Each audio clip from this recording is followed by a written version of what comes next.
यार ये थिएटर्स कब खुलेंगे? अगर आपके माइंड में ये सवाल है तो ये वीडियो आपके लिए। व्हाट्सएप अभी विद अभिनंदन सिंह। हाय व्हाट्सएप, मैं हूं अभिनंदन सिंह, लेके आ चुका हूं the brand new episode of WhatsApp अभी। और इसमें ये बताने वाला हूं कि थिएटर्स एक्चुअली में कब खुलने वाले हैं। आई एम श्योर ये सवाल बहुत सारे लोगों के माइंड में, अगर आपके माइंड में भी है then definitely you got to watch this video till end, because मेरे साथ है writer, director, producer and a film distributor. I am talking about Alvin Raja. Yes, hi Alvin, how are you? A very warm welcome. Okay, first of all, I want to start out by saying that you're doing a great job. Keep it up. I think thank you so much. I met like late around last year, if I'm not wrong, and I've been since following your work very closely. During this pandemic, you've been a ray of hope for a lot of people, I think, and that's really great. So thank you so much. अरे thank you so much यार।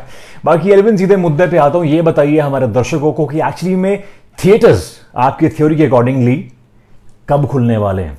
हालांकि lockdown 5.0 तो खुल चुका है, बाकी theatre के रास्ते कैसे खुलेंगे?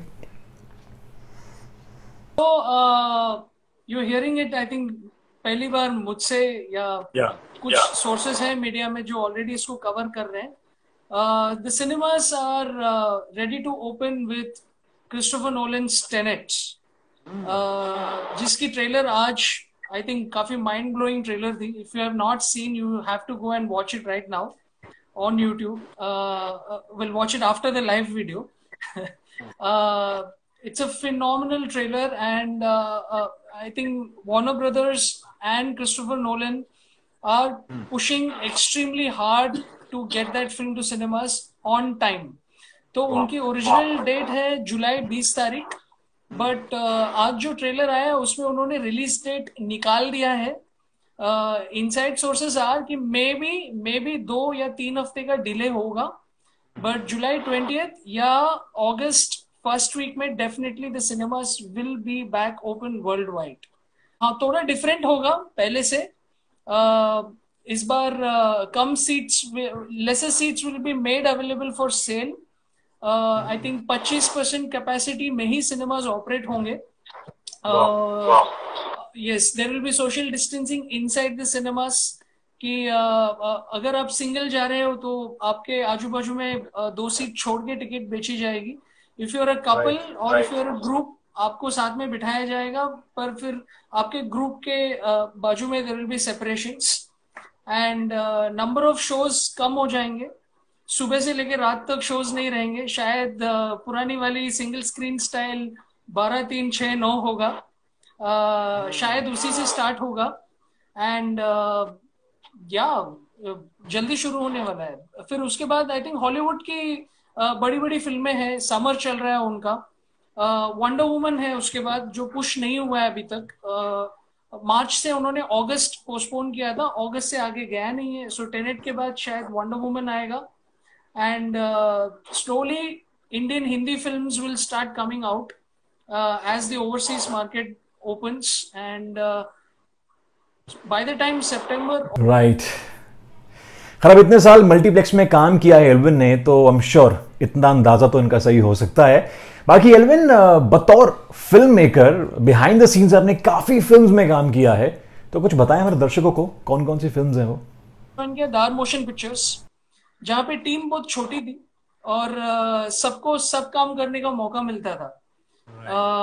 लाइक अगर आप एक यूटीवी में, तब यूटीवी अब डिज्नी है, अगर आप एक यूटीवी में जाके ज्वाइन करते थे तो टीम बहुत बड़ी होती थी। Like there would be 200-300 people sitting in the office, और आप उसमें से एक छोटा सा हिस्सा बन जाते हो कि हाँ ठीक है, ये डिस्ट्रीब्यूशन टीम में 15 लोग में ये एक 15वां आदमी है छोटा सा, इसको एक छोटा सा रिस्पॉन्सिबिलिटी दे दो। वो बेचारा सुबह 9 बजे से रात 12 बजे तक हमाली करेगा, वही चीज करते रहेगा, and he will go home. Fortunately दार में ऐसी सिचुएशन नहीं थी। दार में बहुत सारा अपॉर्चुनिटी था। आई थिंक पूरी कंपनी में सिर्फ 9 एम्प्लॉय थे, और हम निकल पड़े थे फिल्में बनाने के लिए। सो यहाँ पे मैंने सीखा फाइनेंशियल वायबिलिटी क्या होती है फिल्मों की।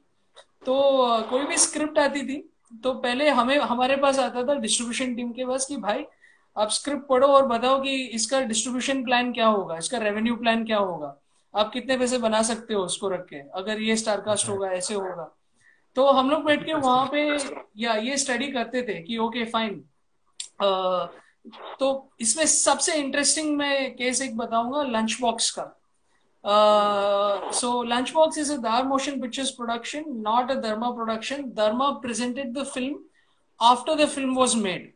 So it was our team which greenlit the film, and we were there in the narration. Rest in peace to the great Irfan Khan. It was one of the best experiences of my life. So जब वो script आई थी, director Ritesh Batra had brought that script to us.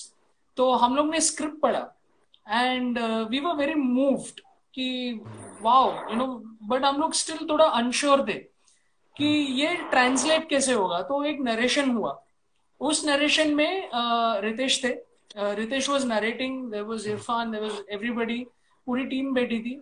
And towards the end of the narration I think lot of us were choking, almost on the verge of tears, पर फिर भी हमारे numbers workout नहीं हो रहे थे। सिनेमा में एक चीज होता है कि एक गट फील एक होता है सारे नंबर्स हर चीज के ऊपर कि यार ये ना ये निकल जाएगी, ये ना ये कनेक्ट हो जाएगी लोगों के साथ। क्योंकि जो बजट उन लोग ने तब बोला था वो बजट काफी बड़ा था, क्योंकि the director wanted to shoot in real locations, he wanted to shoot in South Bombay, तभी वो फ्लेवर आया फिल्म में।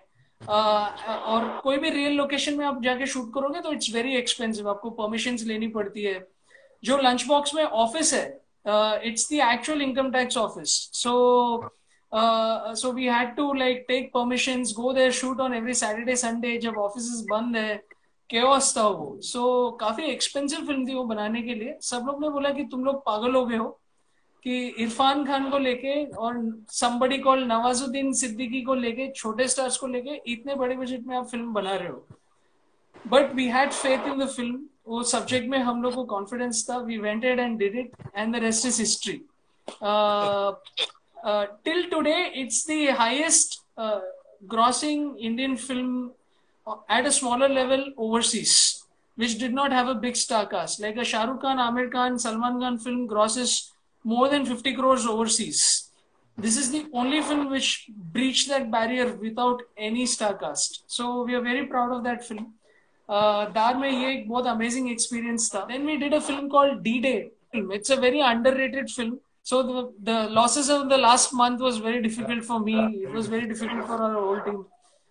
ऋषि कपूर सर के साथ जो मजा आया था D-Day में, it was something else. I don't know if I'm allowed to say certain things, but बहुत जॉली थे।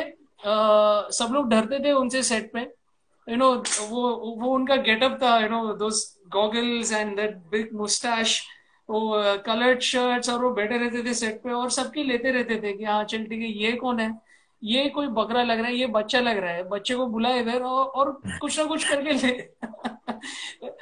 सताते रहते थे, बहुत परेशान करते थे। But he was lovely, he was amazing, and to watch both of them work together was insane. We shot the entire Pakistan portion in Ahmedabad, हम लोग ने गुजरात पाकिस्तान बना दिया था। So that was an amazing experience. That film also was very well appreciated, अच्छी चली, and now it's achieving that status which it should, जो वो deserve करती है फिल्म। अगर किसी ने देखा नहीं है तो yeah, please go and watch it. It's an amazing film. Then came a film called Mickey Virus, which was written by me and my boss from Inox, Mr. Saurabh Verma, and he went on to direct that film. So we did Mickey Virus. Mickey Virus में production भी हम लोग ने control किया था, and it was insane. मतलब वो film में मैंने सारे काम कर लिए, लिखने से लेके लास्ट में पोस्टर भी जाके सिनेमा में लगाने तक। I've done everything in that one film. It's a very special film. Manish Paul का debut हुआ था in that film. Manish Paul, Ellie Abraham. Yeah, we launched the both of them in that film, and it was an incredible experience. फिर distribution में हम लोग ने कई सारे तीर मारे क्वाइट लिटरली एट दार मोशन पिक्चर्स। हम लोग ने हॉलीवुड का डिस्ट्रीब्यूशन को रेवोल्यूशनाइज किया इंडिया में, where Dark Knight Rises, which was the biggest Batman film, we bought the film from Warner Brothers for entire India and released it. हमारी सबकी नौकरी लाइन में थी क्योंकि it was a very expensive venture. Like सब लोग ने बोला तुम लोग पागल हो गए एल्विन, रेज्यूमे रेडी कर ले, तेरा अगला नौकरी के लिए अभी तेरे को अप्लाई करना पड़ेगा। But luckily the film became a huge success. It was a global success, of course. उसमें हम लोग को भी राइड करने मिला। और then we did Fast and Furious 6 same model में। अगेन फास्ट एंड फ्यूरियस और बैटमैन दोनों जो ये फिल्में हम लोग ने की थी, ये तब तक इंडिया में बड़ी फ्रेंचाइजेस नहीं थी, बिलीव इट और नॉट। एक लिमिटेड लेवल पे ही रिलीज होता था, अराउंड 200-300 थिएटर्स में ही रिलीज होती थी। हम लोग ने ये दोनों फिल्म को 1000 सिनेमास के ऊपर लेके गए।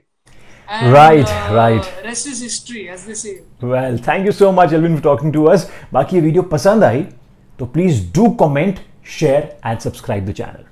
बाकी जितने भी मूवी बफ्स आपके दोस्त हैं उनको बताना इस वीडियो के बारे में, डू शेयर। और अगला वीडियो कौन सा होना चाहिए उसके बारे में यू कैन ऑल्सो कॉमेंट। मैं हूं अभिनंदन सिंह, सी यू सून। मेरे फेसबुक, ट्विटर, इंस्टाग्राम RJ अभी पे you can catch me up.